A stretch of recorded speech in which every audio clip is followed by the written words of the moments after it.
Hi. Um, this is the aftermath of the live stream.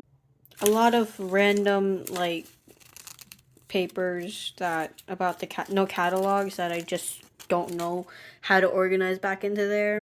A bunch of open blind boxes, which I am going to throw out later. A bunch of lovely things on my table and a snack I must eat.